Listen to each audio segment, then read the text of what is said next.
Hi, I'm Bill Arnold. Thank you for listening to this podcast. There are many more podcasts available at myfaithradio.com.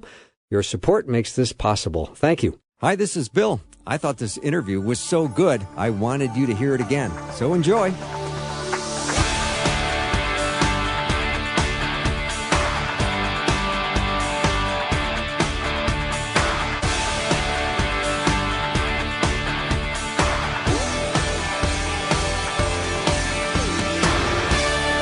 Psalm 111 verse 4 says, "He has caused his wonders to be remembered.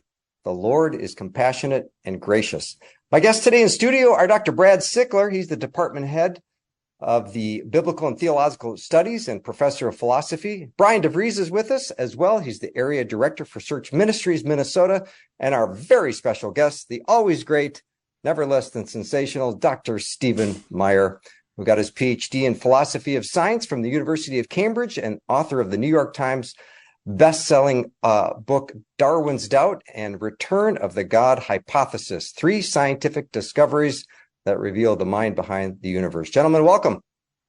Thank you. Great to be here, Bill. Thanks for having me. Yeah. Let me start with you, Stephen. What was life like growing up? Like in high school, did you go to prom or did you stay home and study that night too? Oh, I didn't study, but I didn't get to go to prom because I couldn't find a girl who would go with me. I was too geeky. So, yeah. Yeah. Well, let me ask you about your fantastic book, Return of the God Hypothesis. Let me start, and just maybe you would be kind enough to just give us the overarching premise of this book. Yeah, that's great. The book tells a story, and it's the story of the influence of Judeo-Christian ideas, theistic ideas, biblical ideas on the rise of modern science during a period of time called the Scientific Revolution from roughly 1500 to 1750. And then it also tells how those ideas kind of went into abeyance, or there was an eclipse of those ideas during the 19th century with the rise of ideas like Darwin's theory of evolution, Marx's theory of dialectical materialism, and later Freudian ideas about the human condition. So by the end of the 19th century, the beginning of the 20th century, science was seen to support a kind of what scholars call a materialistic worldview that denied the role of an intelligent agent or creator of any kind, and thus departing from the Judeo-Christian or theistic foundation of modern science.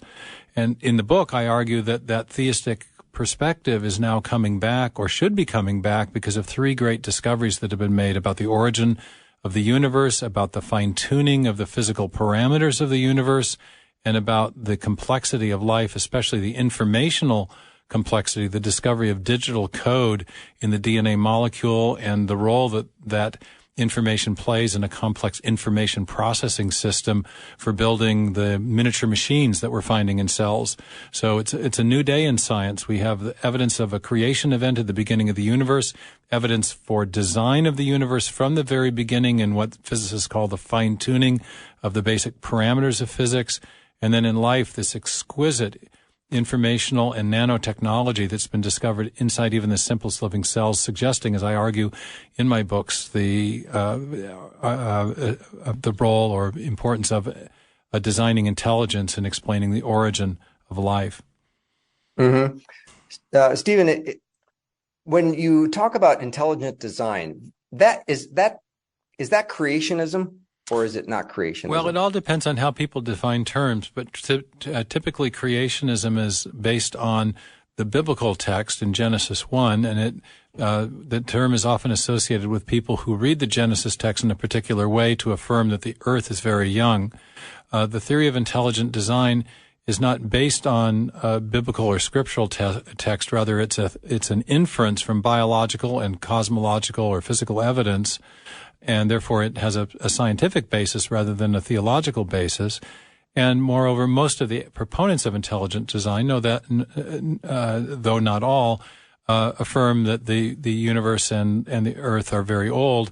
More to the point, it's an age-neutral theory. It's really not addressing the question of how old is the earth, how long are the days of Genesis. It's really addressing the question of whether or not we see evidence of actual design in living organisms in the universe, rather than just the appearance or illusion of design, which is what Darwinists have long affirmed, they want to say life looks as though it was designed for a purpose, but that appearance is just an illusion. So we framed our ideas about intelligent design mainly in opposition to that key Darwinian claim that life is the product of undirected, unguided material processes. Richard Dawkins has famously said that biology is the study of complicated things that give the appearance of design, but are not in fact designed. So we want to say, no, that appearance is not an illusion. It's real. There is evidence of actual design in life and also evidence of design in the universe. Mm-hmm. Dr. Stephen Meyer is our guest. His book is Return of the God Hypothesis, 3 Scientific Discoveries that Reveal the Mind Behind the Universe. Now, Stephen, when we do evangelism, we'll have pushback from people that'll say, well, I'm more of a science guy. So I really can't believe in God. So I believe in science. So does science point to atheism? Well, I definitely don't think so. There's a wonderful quotation from the leading scientific atheist in the world, Richard Dawkins. He says that the universe we observe has precisely the properties we observe. If at bottom there's no purpose, no design, nothing but blind, pitiless indifference. But wow. Blind, pitiless indifference for him is a poetic way of describing purely materialistic or purely undirected material processes. So Dawkins thinks that the properties of the universe support what scholars call a materialistic worldview or a scientific materialistic worldview. And I love the quote because it frames the issue so beautifully. The question is, Dawkins implies that if we look at the properties of the universe, we ought to be able to tell whether the universe is a product of blind, pitiless indifference, i.e. materialistic processes, or whether there might be a creator. He sides in the end with the idea that the properties of the universe suggest no creator, nothing but blind material processes. But in fact, the great discoveries of the last century, first in cosmology, the discovery that the universe, the physical universe of matter, space, time, and energy had a definite beginning as best we can tell. And secondly, the discovery that from the very beginning of the universe, the basic properties of physics, the strength of the physical forces, the mass of the elementary particles, the rate of the expansion of the universe, these various properties fall within these incredibly improbable sweet spots that make life possible. We call that the fine-tuning of the universe. And thirdly, the evidence of the complexity of living systems, the information and nanotechnology that we're finding in cells. Each one of these 3 big discoveries, which bear on the question of biological and cosmological origins, are completely unexpected from a materialistic point of view, and they're also unexplained from a materialistic point of view. So though Dawkins frames the argument beautifully, I think the evidence actually is contrary to his perspective, that the evidence we have is very unexpected from the standpoint of scientific materialism that holds that the universe the physical universe is eternal and self-existent and therefore does not need an external creator. And it also holds that there's no evidence of the activity of a designing mind in the history of the cosmos or life. But when we find digital code and complex information processing systems and tiny little miniature machines and cells, these are things that really shocked the scientific materialists when the cosmologists discovered that the physical universe had a definite beginning, a beginning to matter, space, time, and energy. That also shocked them because if matter itself has a beginning some finite time ago, before that, there is no matter to do the causing, and so there's no possibility of a materialistic explanation for the origin of matter itself. So the discoveries of the last 100 years have been decidedly contrary to materialistic expectations, and therefore don't support a materialistic worldview, but do support a contrary theistic worldview, and that's been the argument of my book. I call that the return of the God hypothesis. Now, so interesting. Dr. Stephen Meyer is my guest. I know that Brad and Brian are chomping to get into this conversation. Brad, I know you got something to ask Stephen. Well, there's a lot that he just touched on, of course. We could talk for days. One of the things that I would like to hear your perspective on is, you mentioned the fine-tuning and the pushback or the response to that led to kind of the multiverse hypothesis. I was wondering what your thoughts were about that. Oh, I love to talk about the multiverse. It's become a cultural icon. It's in all the Marvel films and everything else. Right. So, the basic idea of the fine tuning, just to review, is that there are multiple parameters of the universe, the strength of gravitation or electromagnetism or the other fundamental forces of physics, or the force of the what's called the cosmological constant, the force that physicists have postulated to explain the expansion of the universe, the masses of the elementary particles, the quarks, the electrons, etc. All of these different parameters turn out to fall within very narrow ranges or tolerances outside of which life would be impossible in the universe. In fact, for many of these parameters, even basic chemistry would be impossible unless the universe exhibited parameters or values for the parameters that fell within these narrow ranges. And so physicists talk about them as the physical features of the universe as falling within these kinds of sweet spots. And some have even called our universe a Goldilocks universe. The fundamental forces are not too strong, not too weak. The rate of expansion of the universe is not too fast, not too slow. The masses of the elementary particles are not too heavy, not too light. And the odds of getting all these parameters just right is infinitesimally small, because many of these parameters are independent of each other, and the odds of the physical attribute of the universe or property falling within that sweet spot is incredibly small. So, in virtue of that, some of the scientists who first discovered these, in particular Sir Fred Hoyle, who was a staunch scientific atheist, after discovering some of these fine-tuning parameters, reversed his worldview and affirmed a kind of basic or a kind of rudimentary theism, and said that he was quoted as saying that the fine-tuning, the best data we have, meaning about the fine-tuning, suggests that a super intellect has monkeyed with physics to make life possible. So that's a kind of a design argument that he ended up making. And in response to that, many secular physicists now have proposed something called the multiverse.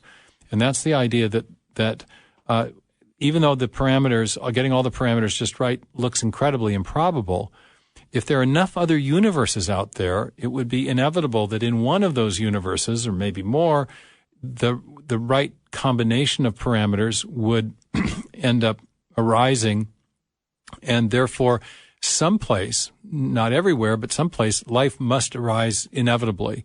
And we just happen to be in that lucky universe.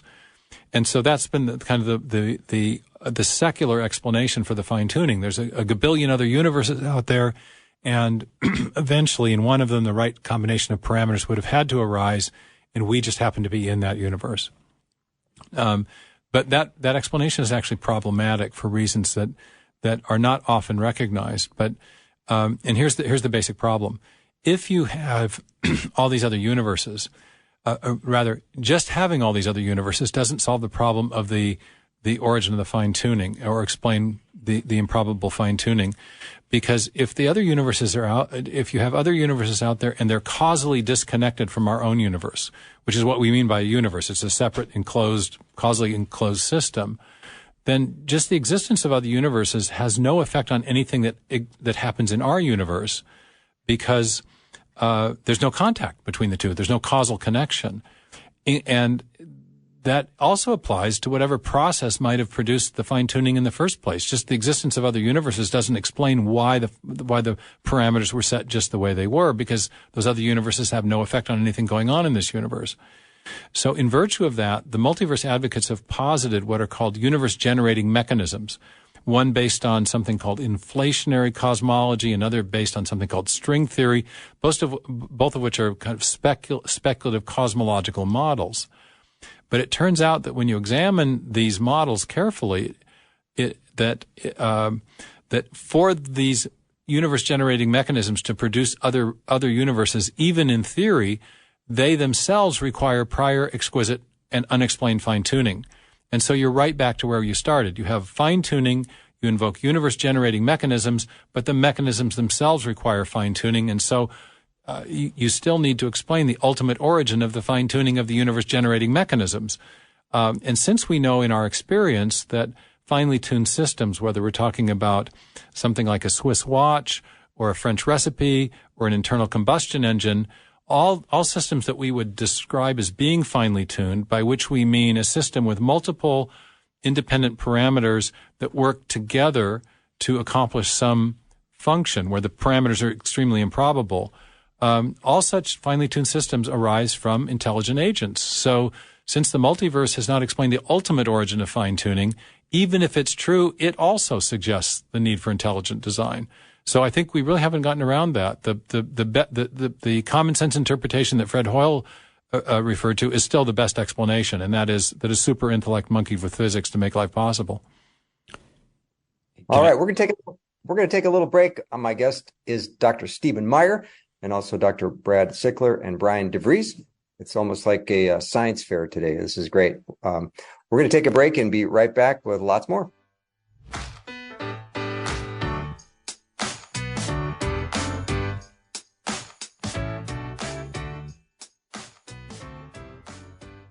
When you sponsor a child in need, you change their life. Your child learns that God loves them more than they can imagine and that He has special plans for their life. Your child gets help with school and is taught leadership, life skills, and how to overcome poverty and succeed. Your child gets nutritious food and vital medical care that often saves lives. You might not be able to change the world, but for one child, you can change theirs. Meet the kids. Find your child at myfaithradio.com. Welcome back to the show. So glad to have as our very special guest today, Dr. Stephen Meyer, being joined in studio with Dr. Brad Sickler and Brian DeVries. Stephen's book is called Return of the God Hypothesis, 3 Scientific Discoveries That Reveal the Mind Behind the Universe. Stephen, you got your PhD in the origin of life biology. Does that sound right? That was the topic of my thesis. I received the PhD in the philosophy of science. I did pretty in Cambridge, good. Yeah. Okay, I did pretty good in high school biology 101. So I don't know. Do you think you're smarter than me? I'm certainly not funnier than you. We were talking about that beforehand. All right. So. I'm just enormously intimidated by how smart you guys are, just so you know. But my question is, and then I'll let Brian and Brad ask more questions because I'm running out of my good questions. If there's no designer, how did we get the first living cell? Well, that's actually a very good question. And okay, my first book was called Signature in the Cell: DNA and the Evidence for Intelligent Design. And one of the great discoveries of modern science occurred in the 1950s, first with Watson and Crick elucidating the structure of the DNA molecule, 1953. And then in 1958, Francis Crick, working more on his own, realizing that the chemical subunits that run along the spine of that twisting double helix that we all learn about in high school biology, that those chemical subunits called bases or nucleotide bases are functioning like alphabetic characters in a written language or digital characters in a section of machine code or software. If you remember from high school biology, you've got the sugar phosphate backbone, the twisting helix, and then on the inside there are chemical subunits called bases or nucleotide bases. And what Crick realizes is that those chemical subunits are functioning just like letters in a written text. And they are conveying a message within the cell to direct the construction of proteins and protein machines that are necessary to keep the cell alive. So in modern times today, we have these the technology known as CAD/CAM, computer-assisted design and manufacturing, where at, say, the Boeing plant in Seattle where I live, an engineer will be sitting at his console, write some code. The code will go down a wire. It will be then translated into another machine code, and that code will be used to produce the mechanical systems from the airplane, or for example, it might put the rivets on the airplane wing in just the right places. And so we're using this type of technology all the time in modern manufacturing, and digital code directing the construction of mechanical parts. And this is what Crick and a whole group of other molecular biologists came to realize in the late 50s and 1960s, is that inside living organisms, we have a genetic text, we have a genetic code, and we have a whole processing system that uses that genetic information to direct the construction of all the crucial protein molecules that keep cells alive. And that raised a huge question, which is not where is the information? We learned that it was in the DNA molecule. It's not what does the information do? We learned that as well. It produces proteins and protein machines. The big question that was left unanswered was, where did the information come from? And what we know from our uniform and repeated experience, which is the basis of all scientific reasoning, is that whenever we see information, whether it's in a hieroglyphic inscription or a paragraph in a book or a section of software code or the information that we're transmitting over this radio signal, information always arises from an intelligent source. So the discovery of information at the foundation of life is powerful evidence for the activity of a designing intelligence in the origin of life, because we know you can't build a living system without the code. You need the information to build the biological form, the biological entity. And just like in our computer world, if you want to give your computer a new function, you need new code. Well, the same thing is true in life. If you want to build a cell, the first living organism, or if you want to build new forms of life from pre-existing forms of life, you in each case need new information. And yet we know of no other cause of the origin of information, especially if it's in a digital or alphabetic form, than a mind. So what I think we're looking at is evidence of the activity of a designing intelligence in the origin of life. All right, I'm going to try to think of another smart question, but Brian DeVries, I bet you have something for Stephen. Yeah, I have a question that I was going to ask him.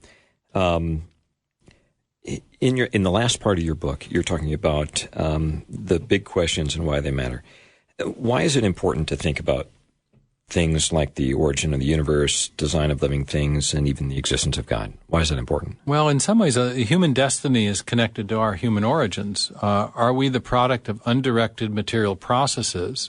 And if so, is it then true that when we die, we decompose, when we die, we rot? This is the materialist credo. When we die, we rot.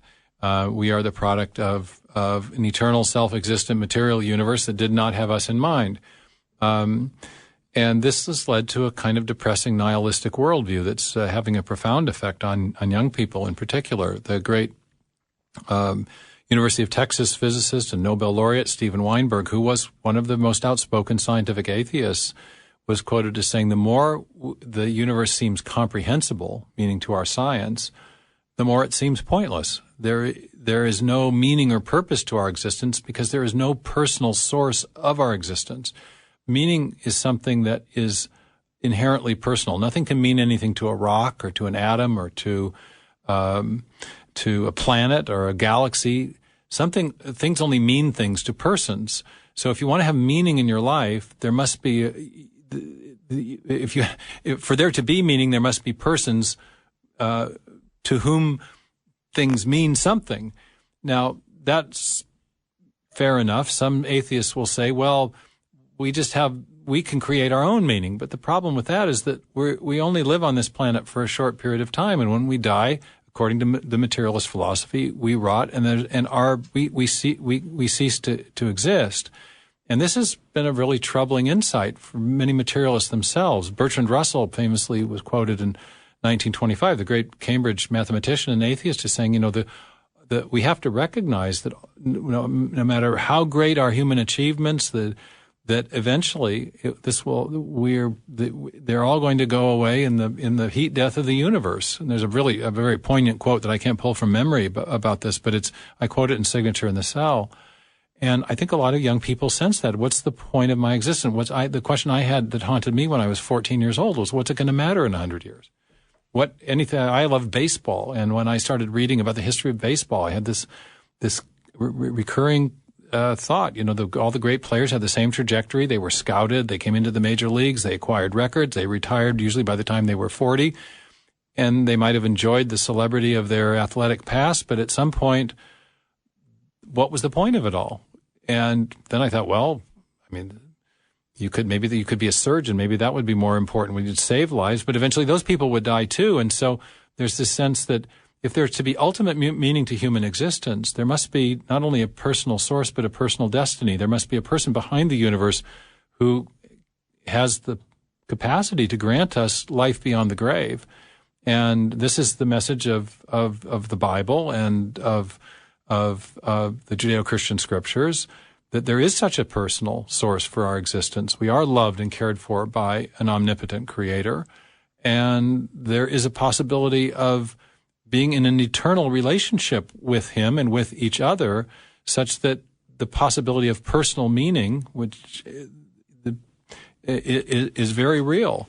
Apart from that, there is no possibility of ultimate meaning. And the great atheist philosophers, the French existentialists, for example, very much perceived this. Jean-Paul Sartre said, without an infinite and personal reference point, there can be no lasting or enduring meaning. And I think this is the thing that a lot of young people sense.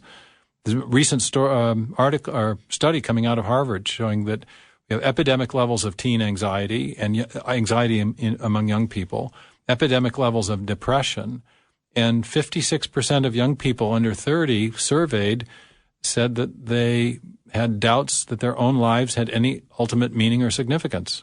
So I think the God question is very much front and center for a lot of people, because if there is a personal and loving creator, as the Judeo-Christian scriptures teach, there is every possibility of ultimate meaning.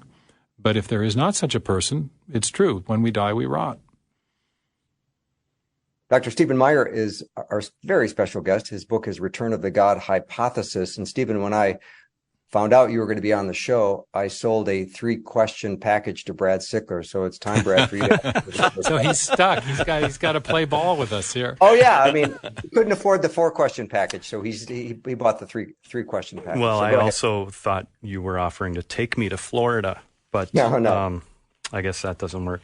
Yeah, I mean, I love what you were just expounding on, because we've got these different natural theology arguments, and maybe you could touch on just the overall structure and kind of methodology of those. But part of what we do, in addition to like the cosmological argument or the design argument, whether it's rooted in biology or fine-tuning, is sort of defending the rationality or encouraging people about the rationality of Christian belief. But this other issue about meaning and value, that really reaches to the heart of people, you can't generate meaning and moral obligation and moral structure from moving protons, neutrons, and electrons around. Right.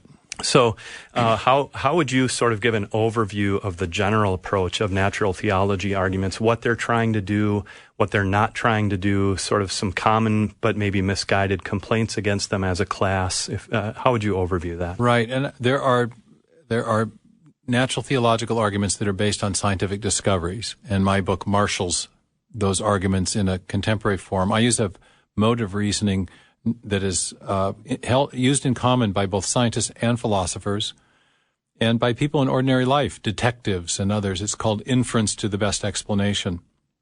So it looks at a data set, and then it says, okay, here's some things we've discovered about the world. Cells contain digital code, for example. Well, what are the possible explanations of that? And then you look at the possible explanations. So you've got something to be explained, and then you look at the possible explanations, and then you evaluate which of those explanations is best based on what we know about the cause and effect structure of the world. If you posit something as producing something else, well, that explanation is credible insofar as we know that something that you're positing as the explanatory entity has the capability of producing the effect in question. So one of Darwin's key mentors was a man named Charles Lyell, a great geologist, and he talked about the idea of causes now in operation. And we want to explain an event in the remote past. We want to posit a cause currently in operation that can produce the effect in question. When I came across this principle in my reading and my research, I asked myself a question. Well, what is the cause now in operation that produces digital code? And soon after I posed that question, I came across the work of an early pioneer in the application of the information sciences to biology, and he made an offhand observation. His name was Henry Quastler. He said that the creation of new information is habitually associated with conscious activity. I asked myself a question: is that true? And I actually couldn't think of a counterexample to that. Hieroglyphic inscriptions, paragraphs in books, digital code, the things I just mentioned, all of these things come from conscious activity. And so the cause now in operation for the production of digital information is a mind. And therefore, when we find digital information in life, the foundation of living systems, we can infer the activity of a mind as the best explanation for the evidence that we've discovered. And so I use this basic structure, this basic form of reasoning called inference to the best explanation, to make biological design arguments and the design argument based on fine-tuning. And then I have other considerations that come to play in developing a cosmological argument. Bill Craig, whose work I very much admire, develops the cosmological argument in a deductive form. Whatever begins to exist must have a cause. The universe began to exist. Therefore, the universe must have a cause. Since causes are separate from their effects, that cause must transcend the physical universe. It must have some other attributes, and the argument is developed that way. The way I like to develop the cosmological argument is complementary to that. I say, well, if the universe had a beginning, which of the major worldviews could best explain that? Well, materialism doesn't explain that, because before the beginning of the material universe itself, before the beginning of matter, space, time, and energy, there was no matter to do the causing. So there's no possibility of a plausible materialistic explanation for the origin of matter itself. Pantheism as a worldview doesn't do a very good job of explaining that, because the pantheistic creator is seen to be coextensive with the material universe.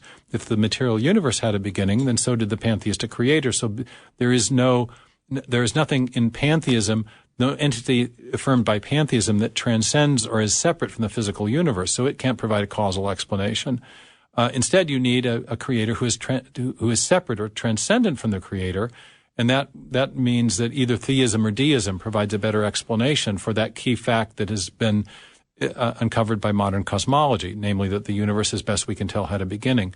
So I use this method of inference to the best explanation to advance both a version of the cosmological argument and two versions of the design argument, one based on fine-tuning and one based on the digital information and complexity of the cell that we've discovered. And I think one advantage of framing arguments this way is that they are necessarily provisional. They're based on scientific evidence that we have. They don't bear an unrealistic burden of proof. We're not trying to prove with absolute certainty that God exists, but nor are we falling into the trap of fideism, saying, well, we just believe because it feels good, or we believe we have faith in faith alone.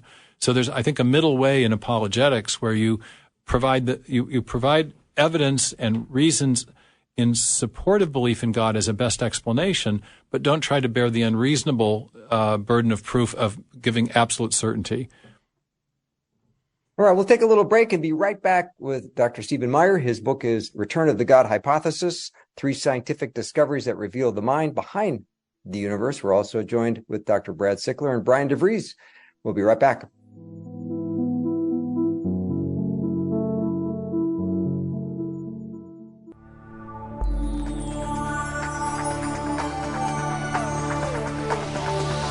It's the afternoon show with Bill Arnold. Prime time, drive time. Let's get it started. Jump in your car. Yeah. What's for dinner? It's the afternoon show with Bill Arnold. Welcome back to the show. So glad to have Dr. Stephen Meyer as our very special guest today. Also joined by Dr. Brad Sickler, who's the department head of Biblical and Theological Studies and professor of philosophy here at the University of Northwestern, and Brian DeVries, who's an area director for Search Ministries, Minnesota. Let me ask you, Stephen, about Darwin's theory of evolution. Is it based on laboratory science? Well, it's based on observations from natural history and some laboratory experiments as well. You may be asking me to explain why I'm skeptical of it. That's okay. Yeah, implied. Yeah, okay. So the idea of evolution has multiple meanings. It can mean simply change over time, small-scale variation that's observable, such as Darwin's finches getting bigger and smaller beak sizes in response to varying weather patterns. Nobody doubts that level, that small-scale, sometimes called microevolution.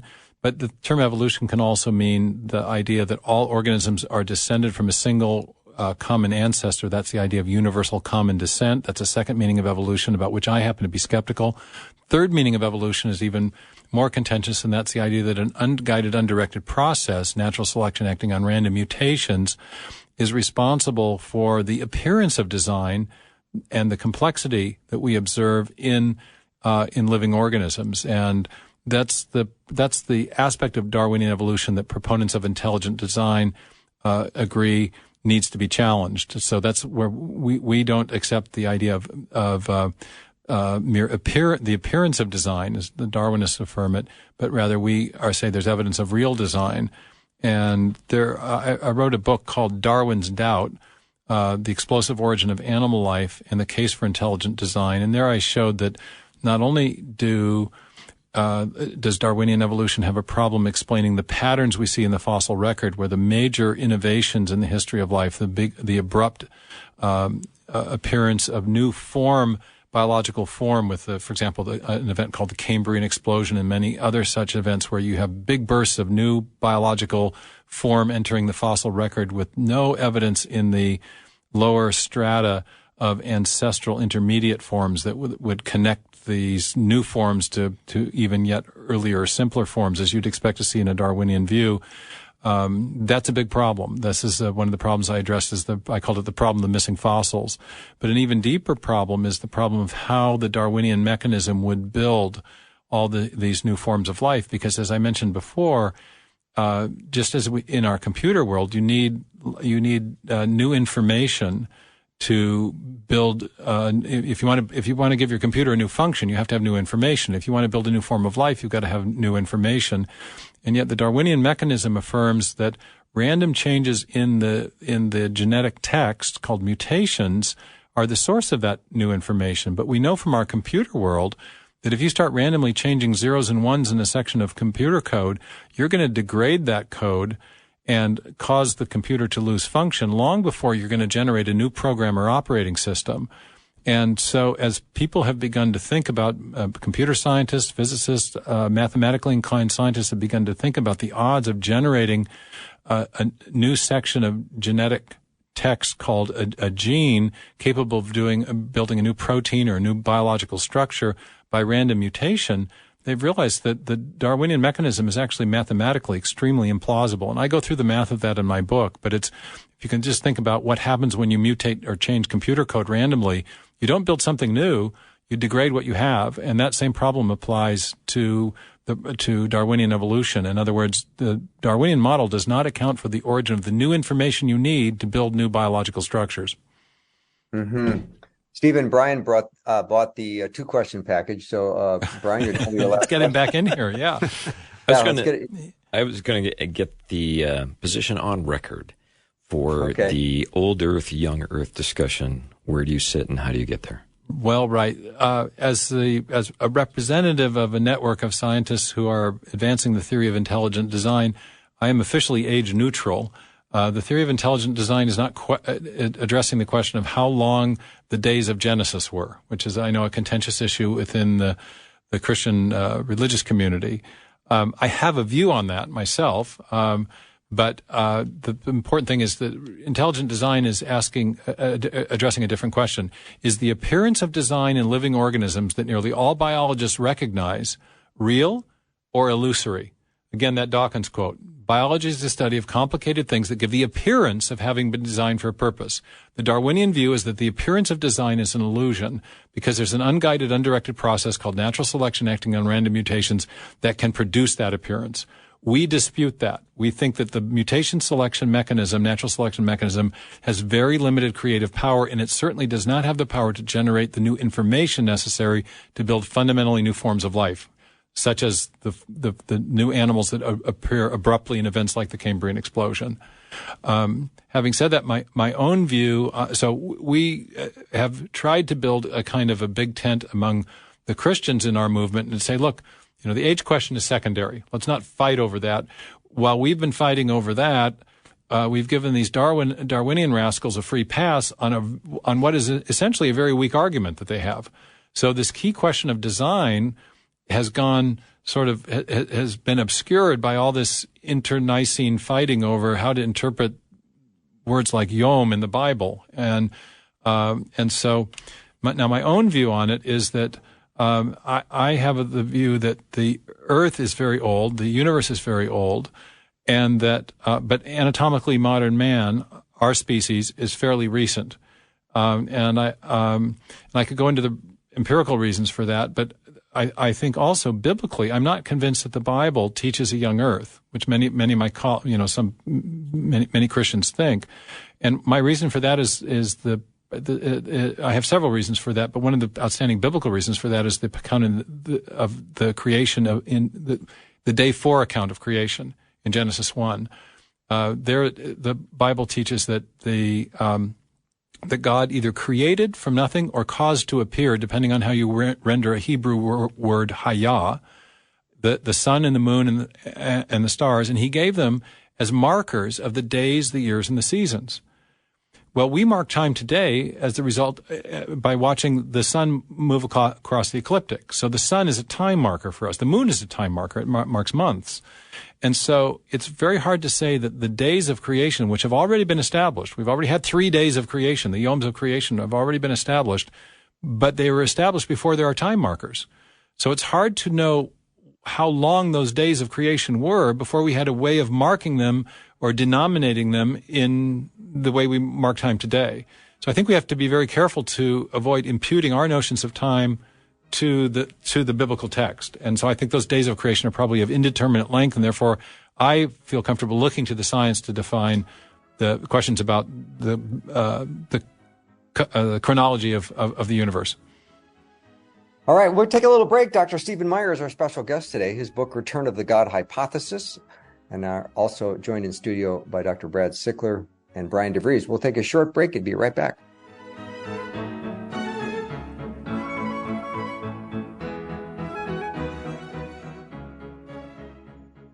Hi, this is Bill Arnold, host of the afternoon show. If you're like me, and I know I am, you're going to get tired on occasion.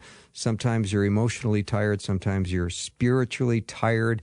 And if you're struggling or you've had disappointment, I want you to know that Susie Larson has written a brand new book to take you on a journey to explore God's invitation to flourish and to heal and to know peace that will hopefully change your life forever. Text the word GOOD to 877-933-2484, and Susie will wake you up to the goodness of God. Connecting faith to life, Faith Radio. Welcome back to the show. My guest is Dr. Stephen Meyer, also joined by Brad Sickler and Brian DeVries. Because, Brad, there's no refunds and you bought the 3-question packet, I want to clear some space for you, so I don't want you mad at me.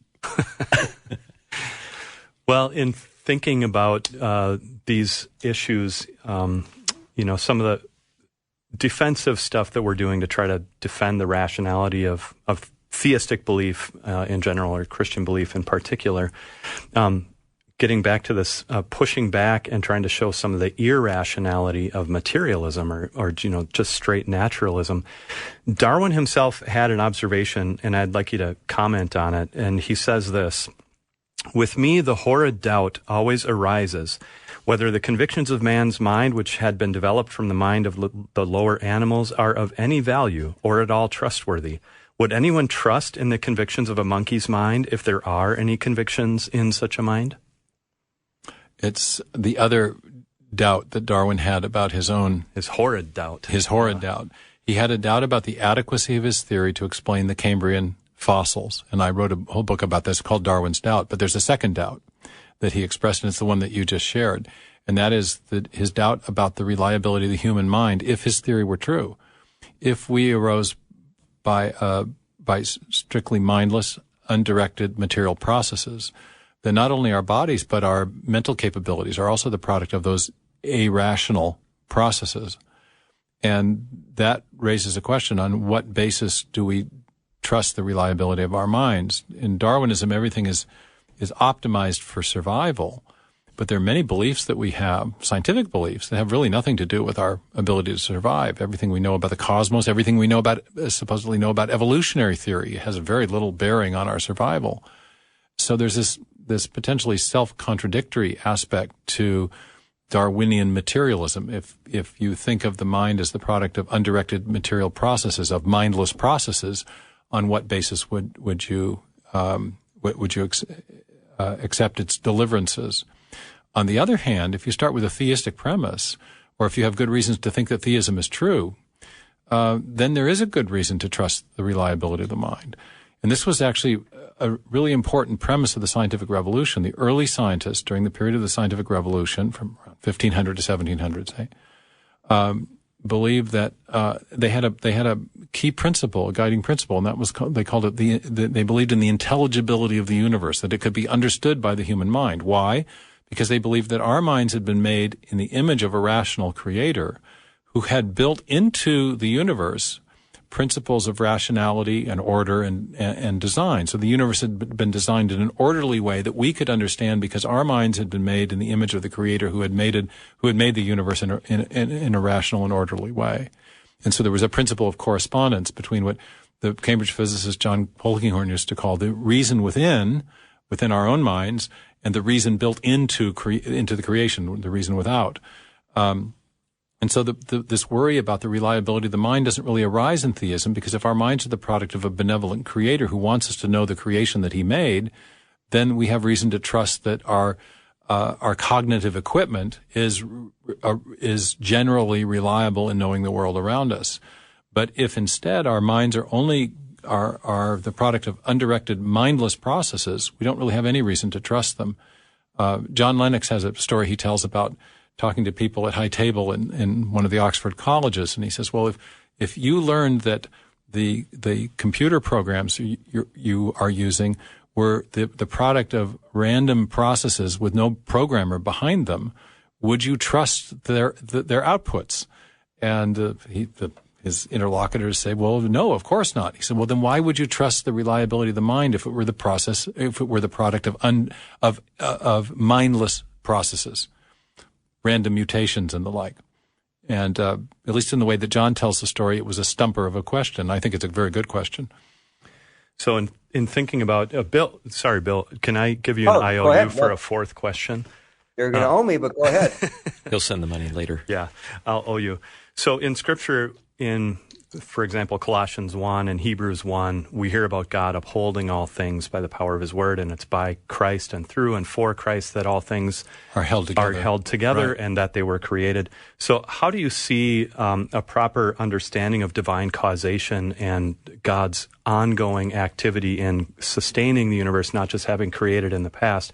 How do you see that informing some of your perspective? That's a great thing. I was just going to quickly mention that I addressed this, what's called the epistemological argument or the argument from epistemological necessity, in the very last chapter of Return of the God Hypothesis. So most of the book is about evidential arguments, design arguments, cosmological arguments, and their defense. But in the end, I talk quite a bit about my own reflection on this need for a creator as the grounding of of our belief in the reliability of the mind. But also I discuss Alvin Plantinga's amazing work in his 3-volume set Warrant and Proper Function, where Plantinga develops this argument against, he shows that the conjunction of evolutionary theory with the worldview of naturalism ends up producing a perspective that it ends up generating a self-defeating view of the reliability of the mind. That's where the conflict really lies. Yeah, that's right. Yeah. Well, it's where a conflict lies. Yeah. I think there are more conflicts than that. But your question, sorry, was...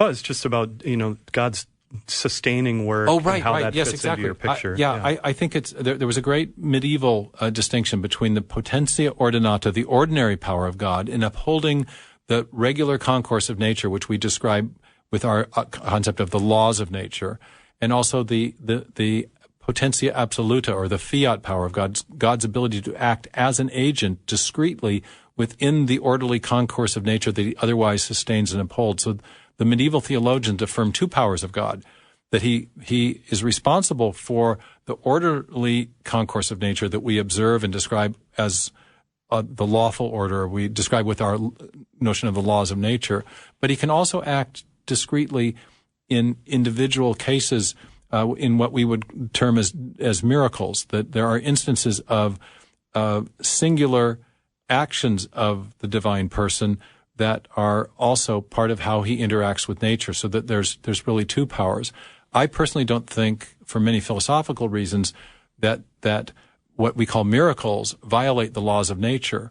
Rather, I think that they are instances of God acting as an agent within an orderly system that he's responsible for. If I'm about to shoot a knock two billiard balls together on a pool table, and I'm in a position to predict exactly where one ball will go if I hit it with another ball in a very precise way. But then somebody shakes the table, I will no longer be able to predict where the ball's going to go. But it doesn't mean that the law of momentum exchange was violated. It means that an agent interfered with that orderly system to cause a different outcome. And I think of a miracle in the same way as God's agent causation or his agent action, as the Bible says with the Exodus account, and the Lord caused an east wind to blow. He can act within the natural order without violating the laws of nature. Stephen, thank you so much for doing the show today. I know you've had a long day, and I so appreciate you being willing to come on and spend a whole hour with us. And Brad Sickler, thank you. And Brian DeVries, thank you as well. You bet. Yeah, thank you, and for all these awesome questions. Oh, thank you so much. We will take a short break and be back with more in just a minute.